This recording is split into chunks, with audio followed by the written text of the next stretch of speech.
E oggi siamo a Torrenova con il dottor Francesco Vergara Caffarelli. Siamo in una location molto particolare, una location storica, e siamo all'interno di un'azienda agricola che si occupa di biologico. Sì, siamo nell'azienda agricola Santo Pietro, che appartiene alla nostra famiglia da più di 200 anni. Il mio e dei miei fratelli intento è stato quello di sposare la più autentica tradizione delle coltivazioni con i più recenti ritrovati dell'agricoltura e 40 anni fa in particolare la decisa conversione al biologico. Il biologico non è stata una scelta facile perché naturalmente la coltivazione è più complicata, più rischiosa anche, nel senso che è molto più difficile difendersi da eventuali attacchi eccetera, però per noi era molto importante produrre i nostri prodotti in modo assolutamente pulito e quindi da allora sono banditi sia i concimi chimici sia gli anticrittogamici sia i diserbanti. Quindi rinunciare a tutte queste risorse naturalmente produce un tipo di lavoro più delicato, più ripetuto e alcune volte con esiti che non possiamo prevedere. Per esempio nel campo dell'uliveto la lotta contro il grande nemico degli ulivi il grande nemico è la mosca olearia. Per anni e anni abbiamo usato i sistemi biologici, cioè le trappole di monitoraggio e le trappole di cattura. Ora da qualche anno io sto osservando un fenomeno interessante ed è che gli attacchi di mosca sono molto molto diminuiti. Negli ultimi credo 5 o 6 anni io non ho fatto alcuna cosa, ho solo usato il monitoraggio per capire che livello aveva l'attacco di mosca. Probabilmente stiamo restituendo alla natura le sue capacità di autodifesa, che invece usando i prodotti industriali, chimici eccetera si azzerano, tutto poi dipende dal prodotto e diventi come una droga, diventa dipendente da quei prodotti.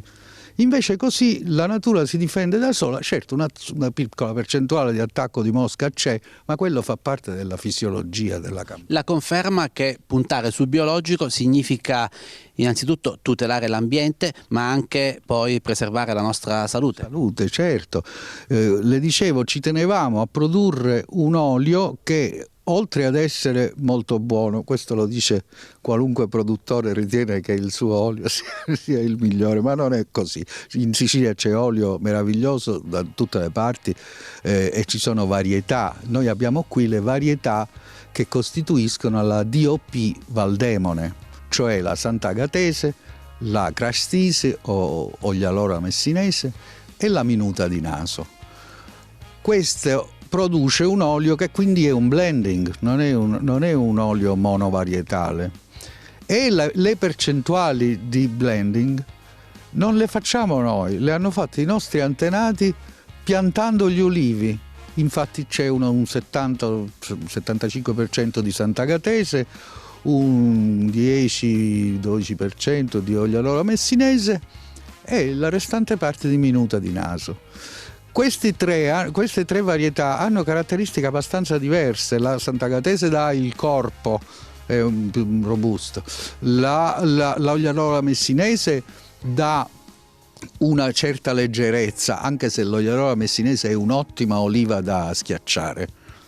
Noi ogni anno raccogliamo una parte di olive solo per consumarle subito. E la Minuta di Naso dà altra leggerezza e un profumo particolare, anche se ha un problema, la durata, è poco resistente alla durata, quindi unita alle altre due invece dura a lungo, perché il nostro olio anche dopo 2 anni è ancora perfetto, se conservato come si deve. Noi siamo qui oggi per il progetto Mangio Bio Siciliano. Non è tempo di raccolta di olive e quindi non possiamo vedere all'opera il personale che raccoglie le olive, anche magari mostrare le diverse tipologie, però possiamo raccontare questo territorio che è legato proprio alla storia dell'olio d'oliva dei Nebrodi. Sì, questa azienda, data la sua antichità, è forse la più antica azienda del territorio che abbia avuto continuità di lavoro ininterrotta, è un'ottima testimonianza di questi 3 secoli di storia agraria. Un tempo qui c'erano, e questo l'ho ricavato da documenti d'archivio della mia famiglia, c'erano ulivi, 1 migliaio, oggi ce ne sono 10.000, alberi di mandorlo e molti alberi di gelso, perché qui si faceva la coltura del baco da seta per la produzione della seta, come in moltissime altre aziende o famiglie singole della provincia di Messina. Quando appunto i miei antenati acquistarono, questo della seta era andato già in crisi e quindi continuarono a piantare ulivi. Poi verso i primi del Novecento invece cominciò il boom degli agrumi e allora nella valle qui sottostante furono piantati circa 5.000 piante di limoni e molto meno di arance e mandarini. Grande boom economico, poi una ventina di anni fa comincia la crisi, anche forse più di 20 anni fa. E oggi è in corso una terza piccola rivoluzione economica ed è quella del frutto esotico. In tutta questa fascia costiera si è affermato, grazie a imprenditori, noi tra questi, la coltivazione di specie tropicali, dovuta anche al cambiamento climatico obiettivamente avvenuto. E quindi noi per esempio abbiamo piantato 8 anni fa circa 800 piante di mango. Sempre biologico? Sempre biologico, perché come forse saprete le aziende o sono in biologico o non lo sono, non possono coltivare una parte in bio e l'altra in convenzionale, perché ci sarebbero delle ovvie contaminazioni. Voi siete soddisfatti di questa scelta di aver adottato il biologico già tantissimi anni fa, tantissimi decenni? Soddisfatti dal punto di vista etico e razionale, sì.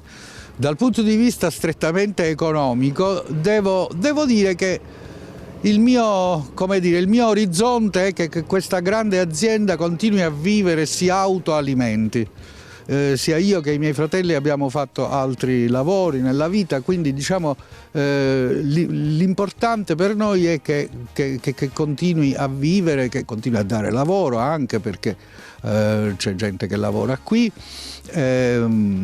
ma soprattutto è un fatto etico, cioè il fatto di sapere che noi non propiniamo ai nostri acquirenti dei veleni, perché purtroppo è così, cioè in tutto quello che noi troviamo nei supermercati, a meno che non sia biologico ufficialmente, è talmente pieno di pesticidi, di prodotti chimici eccetera, che obiettivamente certo bene non fa. Una cosa si nota subito: i nostri prodotti, i nostri agrumi eccetera, alcune volte, o la frutta anche, abbiamo un po' di alberi da frutta, pesca eccetera, naturalmente non sono belli come quelli del supermercato, e questo secondo me è un messaggio che è molto importante dare alle famiglie, perché si è ormai affermato il fatto che la gente, anche per la pubblicità televisiva eccetera eccetera, la gente vede il frutto come la mela di Biancaneve, perfetta, rossa, lucida, eccetera. La mela di Biancaneve era avvelenata.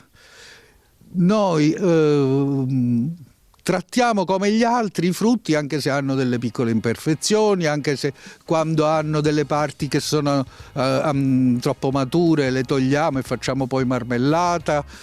Cerchiamo di non fare perdere niente, come pure il risparmio dell'acqua. Noi facciamo peripezie terribili, acrobazie per diminuire. Abbiamo cambiato tutti i sistemi di irrigazione, ora sono tutti a goccia, perché la goccia fa arrivare l'acqua esattamente dove deve arrivare, non ne spreca nulla.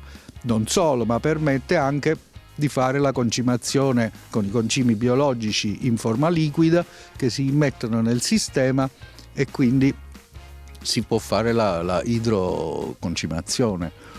Tra poco vedremo anche un museo di famiglia. Ci aspetta Marta, sua figlia, appunto, che è coinvolta in questo progetto. In questo momento Marta è la titolare dell'azienda. Io ho affittato a Marta l'intera azienda, e Marta è quindi l'imprenditore agricolo, giovane imprenditore agricolo, si chiamano così.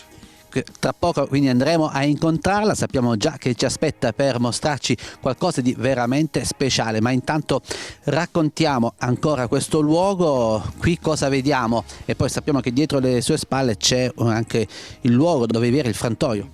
Questa azienda aveva, come molte altre, aveva un suo frantoio che lavorava solo per l'azienda, ed era questo grande edificio che è alle nostre spalle.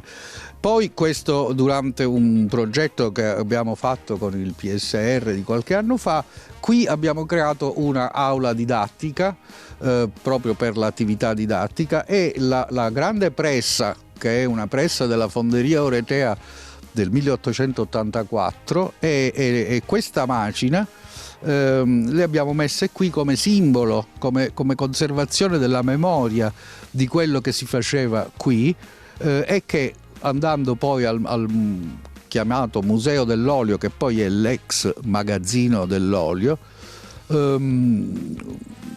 sarà più chiaro, perché lì si capisce come avveniva la conservazione.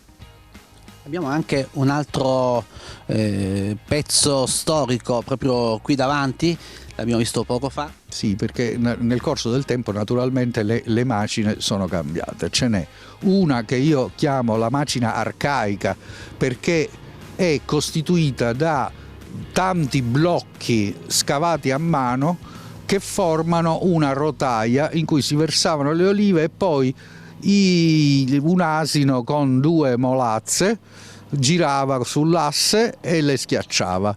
Poi con una pala venivano prese e pressate. Questa io la chiamo arcaica perché secondo me Ulisse aveva una macina del genere, e quindi parliamo del IX secolo a.C. Poi però nel corso del tempo furono usate questo tipo di macina, che è molto più piccola, che ha una grande molazza come base e due più piccole che giravano, questa, ma che quando io ero bambino era già smontata, e poi dentro c'è una grande macina che è quella che ha lavorato fino agli anni 70 ed era alimentata non più dall'asino, ma da un grosso motore diesel simile a quello delle navi, che agiva su delle fasce che facevano girare degli ingranaggi e facevano girare. Poi, se volete, la potete... Entriamo, così andiamo. Così queste macine raccontano tanti secoli di lavoro sulle olive. Raccontiamo ancora la storia di questo luogo ed entriamo in quello che era il frantoio, l'antico frantoio.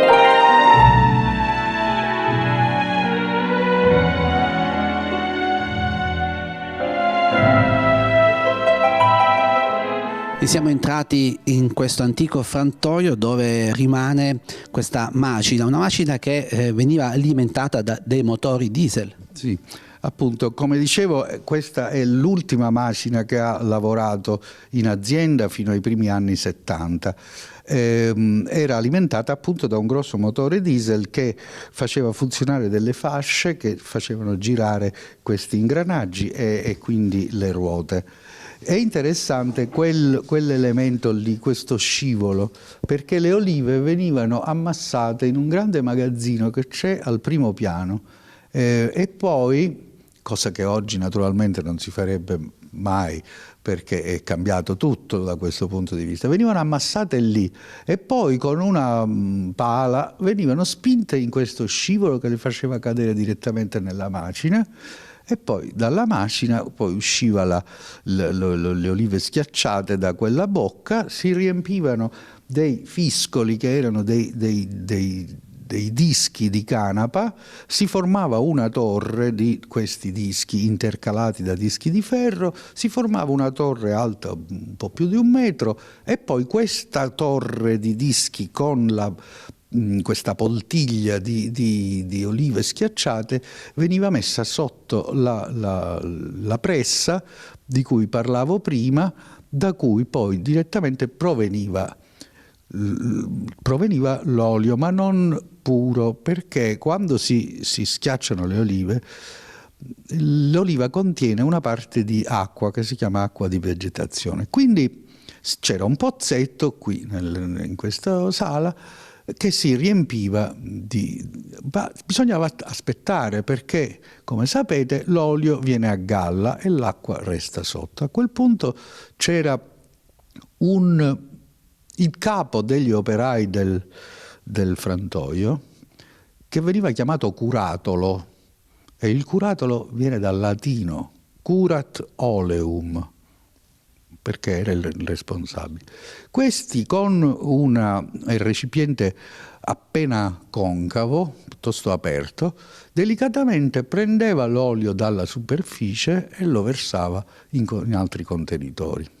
Quindi faceva ciò che oggi fa il separatore. Sì, naturalmente l'epoca in cui invece funzionava questa macina, c'era qui accanto un grosso separatore che invece funziona con una centrifuga, che quindi, siccome l'acqua e l'olio hanno pesi specifici diversi, da una parte usciva l'olio, dall'altra parte usciva l'acqua.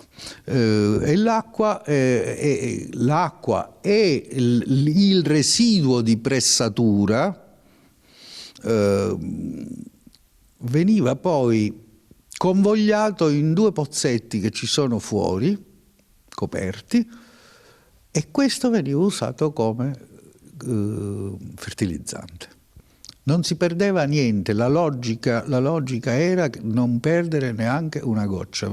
Nel magazzino dell'olio vedrete che c'è una botola coperta da un vetro con 2 pozzetti dentro. Era dovuto al fatto che se si dovesse per caso rompere qualche contenitore o versarsi, eccetera, c'è una leggera pendenza che porta questo olio dalla terra, lo fa arrivare in quel pozzetto, si recuperava, si faceva decantare per evitare polvere e cose, e si usava.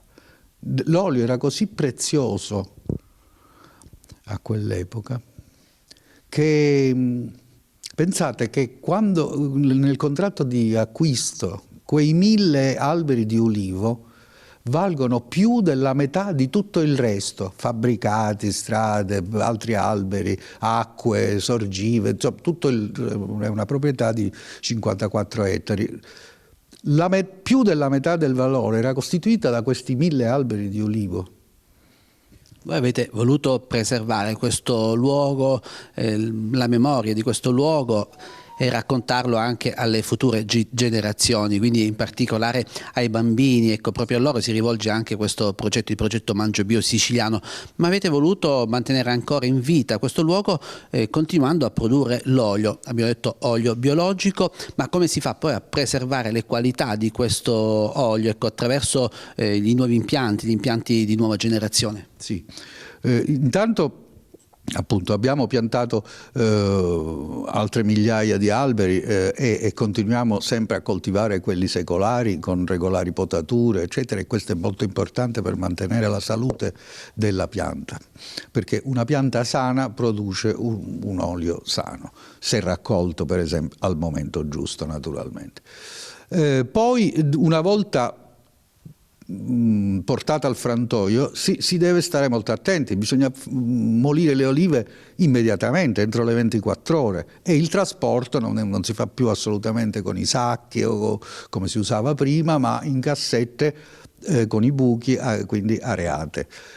Poi la conservazione. L'olio appena prodotto viene inserito in silos di acciaio in cui fa la sua prima decantazione, poi dopo un paio di mesi si travasa in modo da eliminare i residui che possono essere rimasti sul fondo e da quel momento si rimette poi nel silos d'acciaio pulito e lì veramente l'olio mantiene le sue caratteristiche, naturalmente il sapore un po' si arrotonda, no? Nel tempo matura un po' quella punta di amaro si affievolisce.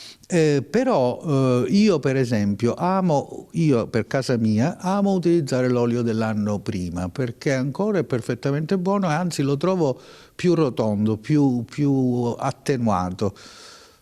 Ci sono tanti oli di qualità, qual è la caratteristica che contraddistingue l'olio che si produce qui all'interno della vostra azienda? Sì, come ho detto prima è un olio che ha le caratteristiche della DOP Valdemone, cioè un olio che unisce la robustezza della Sant'Agatese agli aromi e alla leggerezza delle altre due varietà, creando quindi un insieme equilibrato di bassissima acidità, siamo intorno allo 0,2, 0,3 qualche volta, di bassissima acidità, di lunga conservazione e che si adatta in particolare, anche se io non sono affatto un esperto, a piatti di pesce o di carni bianche, altri oli più pesantucci, insomma, sono più adatti per le carni rosse, eccetera. Il nostro per le verdure va benissimo.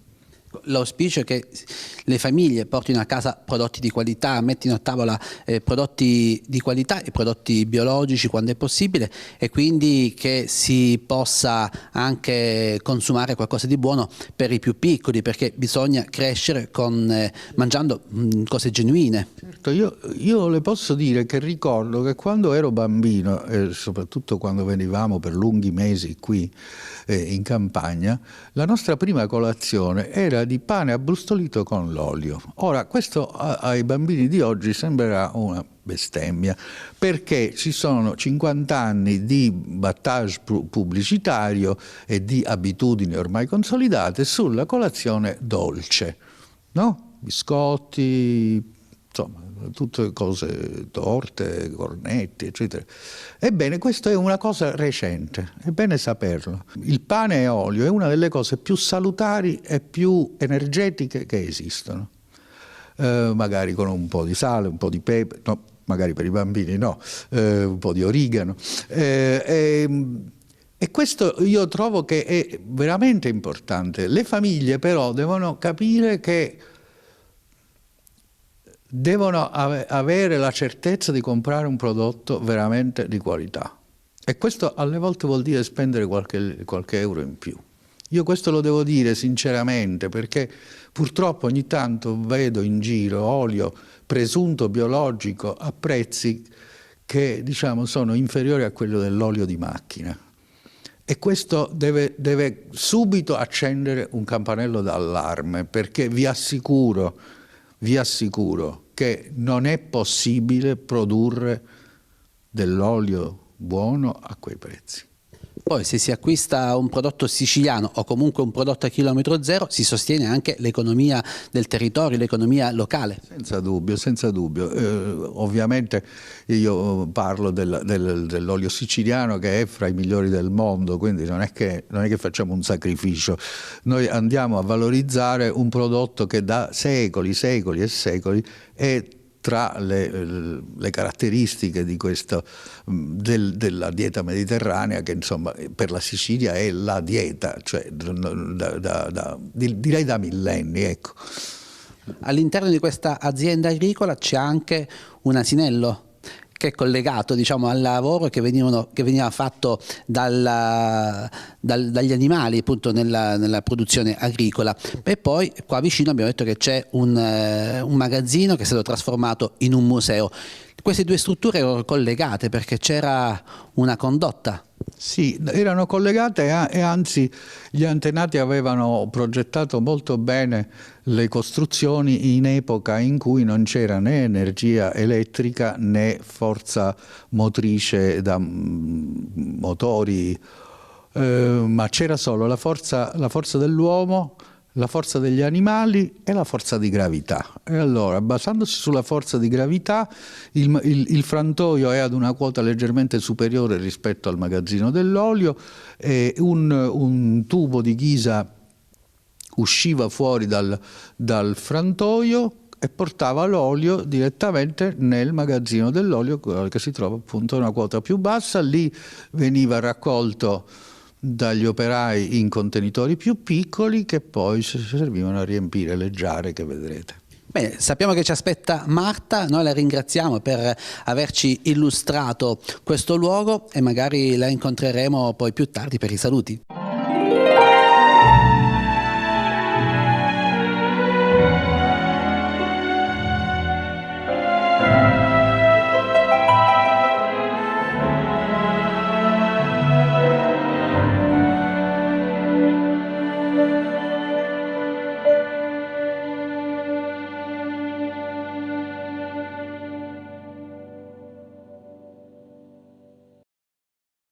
Io mangio bio siciliano, guadagno salute, sostengo un'economia locale e rispetto l'ambiente.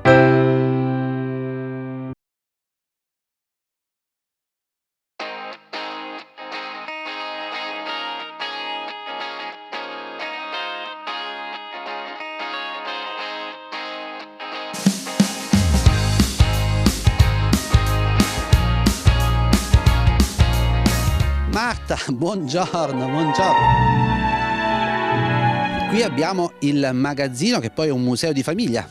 Sì, allora, la storia del magazzino dell'olio comincia da questa grondaia che vediamo alle nostre spalle, che si collega con questa qua, perché l'olio in realtà veniva conservato nel piano che vediamo sopra, dal quale poi scendeva tramite questa grondaia fino alle giare che vedremo nel Museo dell'Olio. Ecco, voi avete deciso di realizzare un museo dell'olio proprio per portare anche alle nuove generazioni queste immagini, questi ricordi e far scoprire loro e raccontare loro come avveniva una volta la molitura delle olive. Sì, allora il Museo dell'Olio è sempre stato utilizzato dai nostri parenti, dai miei avi, per appunto conservare l'olio. Adesso è un museo dell'attività agricola, insomma della storia agricola, perché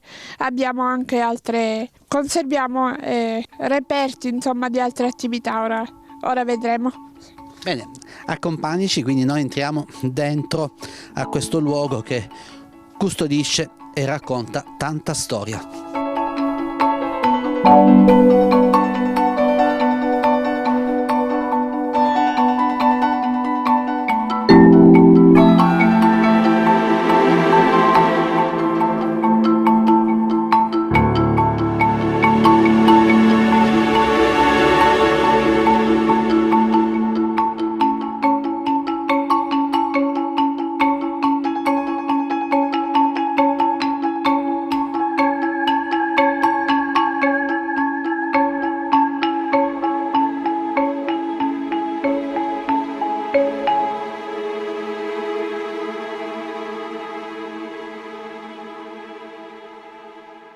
E siamo all'interno di questo museo che una volta era un magazzino dell'olio, possiamo dire che era una fortezza dell'olio, perché l'olio era un vero e proprio tesoro da custodire. Sì, allora come dicevamo l'olio era un tesoro da custodire. Come possiamo vedere qua ci sono due pozzi di raccolta, perché nel caso in cui l'olio cadeva durante l'atto di versare, come dicevo, nelle giare, per la pendenza dell'edificio cadeva in questa pozza di raccolta da cui veniva poi ripreso. Qui abbiamo tantissime giare, ce ne sono alcune che vediamo a vista, ma c'è qualche giara anche che non vediamo perché è sottoterra. Sì, allora abbiamo la bellezza di 3 file di giare, una 2 interrate e una no. Quelle interrate venivano pulite dai bambini di 10 anni, data la loro stazza, la loro altezza. Queste Quindi il bambino entrava direttamente dentro la giara perché naturalmente non si poteva spostare, quindi l'unico modo per pulire la giara era calare un bambino con una corda e fargli pulire la giara, sì. Quindi veniva calato tipo speleologia, ecco. le giare erano anche poi tutto qui intorno, c'erano altre giare collocate. Sì, abbiamo 3 file di giare qua, una è al lato e una è alle mie spalle, c'è una fila alle mie spalle. Cioè, queste giare qua davanti a me sono state usate fino al 2003 dai miei parenti. In questa e in quella c'è una data precisa, sì, poi la vedremo. Alle mie spalle invece, cosa di cui volevo parlare, è l'inizio di tutta l'attività agricola, perché i contadini usavano questi bastoncini per segnare con ogni lineetta una parte dell'area agricola di cui si occupavano. Quindi era diviso in settori per facilitare la raccolta delle olive in particolare, e ogni lineetta era un'area sotto. Voi portate all'interno di questo museo anche i più piccoli, i bambini, coinvolgete le scuole del territorio? Sì, abbiamo iniziato l'anno scorso con 2 classi, una della scuola di Torrenuova e una di Sant'Agata, l'attività didattica, quindi presentiamo l'azienda come un'esperienza didattica, quindi con la raccolta dei limoni, con la conoscenza degli animali, in particolare l'asino, poi ne parleremo, quindi facciamo in modo che i più piccoli si approccino al mondo biologico. È importante trasferire ai più piccoli le conoscenze di un passato che magari non c'è più, però ancora di prodotti di qualità che esistono come i prodotti biologici siciliani.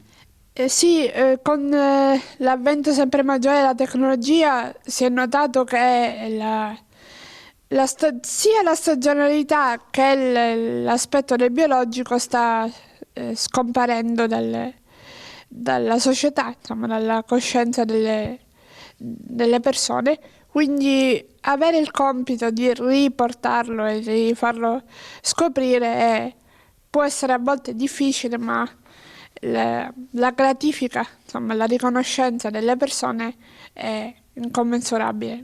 Tra poco andremo a incontrare l'asinello che è presente all'interno di questa azienda agricola. Una volta l'asino aveva un ruolo davvero importante nei lavori agricoli che si svolgevano durante tutto l'anno. Sì, come possiamo proprio vedere davanti a me abbiamo una sella dell'asino, proprio per far vedere che l'asino veniva usato in azienda fin da tempi immemori, sia per la raccolta dell'olio che per la raccolta della frutta, dei limoni. Marta, tra poco andremo a incontrare quindi l'asinello, ma prima di chiudere questa puntata vogliamo gustare l'olio, ne abbiamo parlato, vogliamo gustare questo olio biologico siciliano che viene prodotto proprio all'interno della vostra azienda, l'azienda Santo Pietro, e qui troviamo un po' di pane, poi l'olio con un po' di sale e origano. Possiamo dire che questa era la merenda di una volta. Oggi si fanno delle merende dolci oppure delle colazioni dolci, però come ci raccontava poco fa tuo papà, una volta la colazione o la merenda non era dolce, ma veniva realizzata così, un po' di pane, magari abbrustolito e un po' di olio. Sì, esatto. Come dicevo, però ultimamente, negli ultimi anni, si sono sviluppate, diciamo, merende sempre più complicate, mentre la semplicità sta nella merenda di una volta, volevo dire, quindi un po' di pane, un po' di formaggio e soprattutto l'olio. Bene, allora noi non resta altro che gustare questo pane casereccio con l'olio biologico e invitare a tutti a consumare sempre più prodotti biologici, possibilmente siciliani e a chilometro zero, perché, come recita il nostro progetto Mangio Bio Siciliano, si guadagna salute e si rispetta l'ambiente. Sì, sempre rispettando pure la semplicità, quindi è sempre buono, diciamo, approcciarsi al biologico rispettando la semplicità.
Ed incontriamo la dottoressa Maria Lidia Loprinzi, dietista, educatore FED. Parliamo dell'olio extravergine di oliva, di questo grande alleato della salute.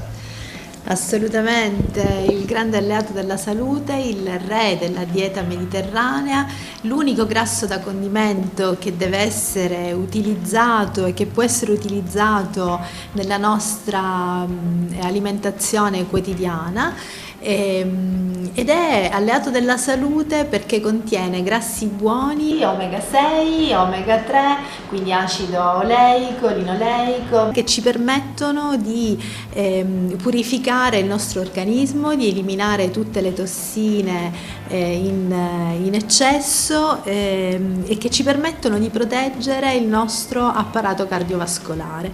Non solo. L'olio extravergine di oliva ci permette, grazie agli antiossidanti presenti, alla vitamina E, di fare prevenzione di patologie anche degenerative importanti come i tumori e ci permette di mantenere in salute capelli, unghie, la pelle, quindi è l'anti-age naturale. Ricco di polifenoli, ma cosa sono questi ultimi? Questi ultimi sono proprio queste sostanze antiossidanti che ci permettono proprio di proteggere per esempio anche la nostra pelle dai raggi del sole, che ci permettono di mantenerla sana, che ci permettono di avere le rughe il più tardi possibile, in ogni caso mantengono la pelle molto elastica. Per esempio quando si ha un dimagrimento veloce anche per problemi di salute, l'olio extravergine di oliva protegge anche in questo senso. Dottoressa, l'olio extravergine di oliva è un valido alleato anche per le donne in gravidanza? Sì, è stato definito l'oro giallo proprio per le donne in gravidanza perché diversi studi hanno dimostrato che ha un effetto protettivo sulla corteccia cerebrale del feto prima e del bambino fino alla nascita e anche dopo, quindi importantissimo da utilizzare in gravidanza, importantissimo da utilizzare durante lo svezzamento proprio per aiutare il buon funzionamento della corteccia cerebrale dei bambini in tenerissima età.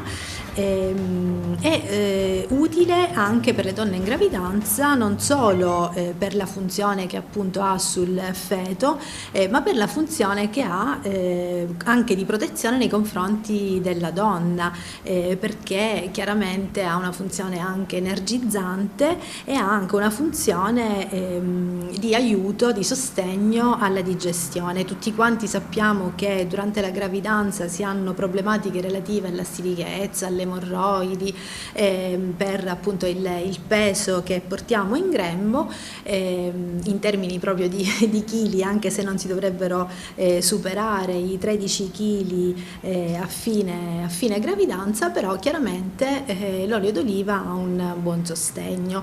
In più l'ultima revisione della dieta mediterranea ha portato a consigliare anche nelle diete ad eliminazione o nelle diete ipocaloriche, nelle diete dimagranti, una quantità minima da consumare di olio extravergine di oliva e non massima. Quindi il consiglio che diamo è di consumare almeno 3 cucchiai di olio extravergine di oliva al giorno.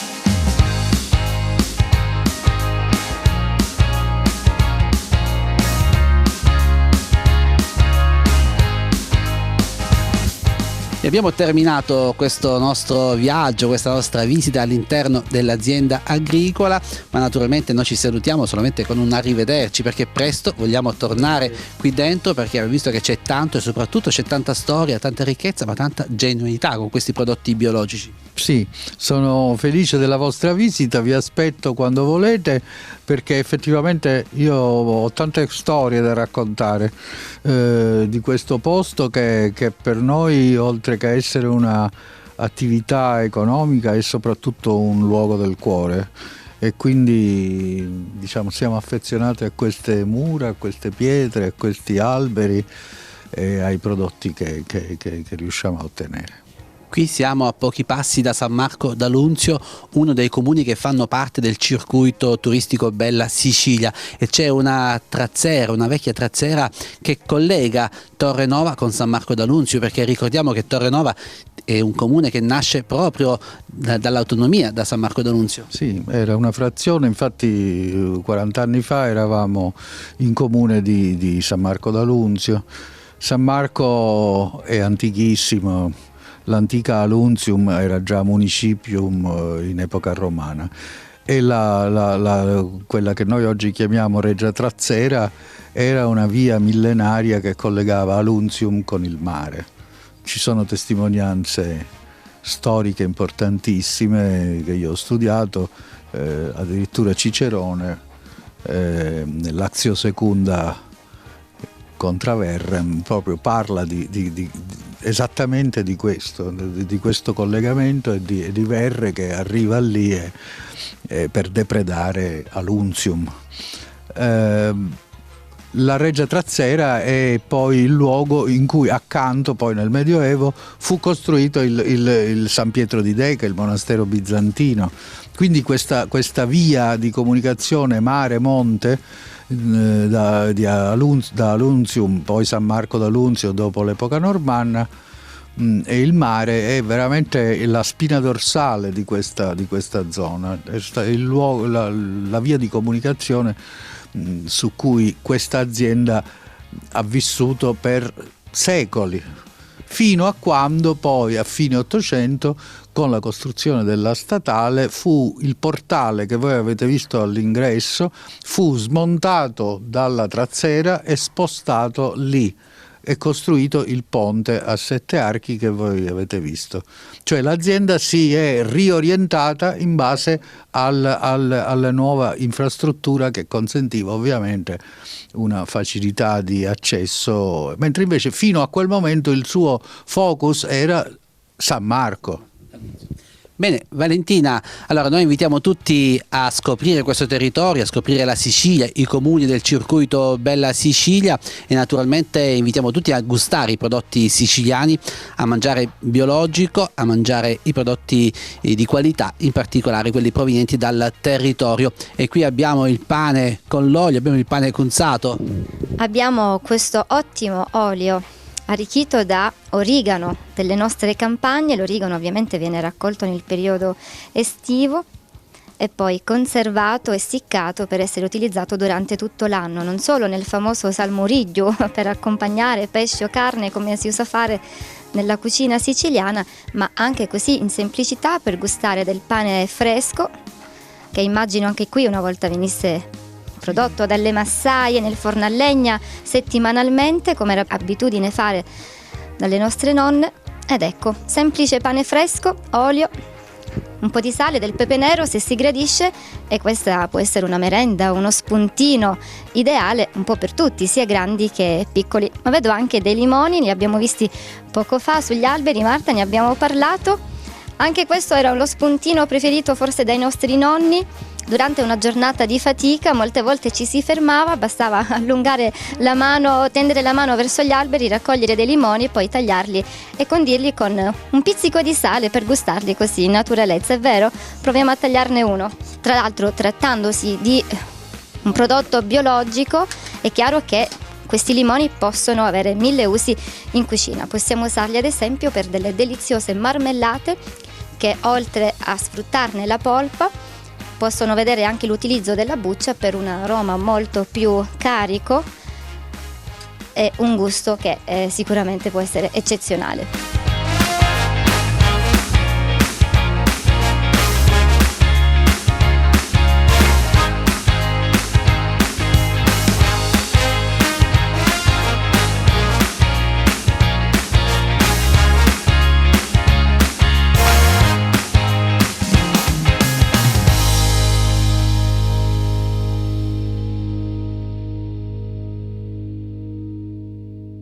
Io mangio bio siciliano, guadagno salute, sostengo un'economia locale e rispetto l'ambiente.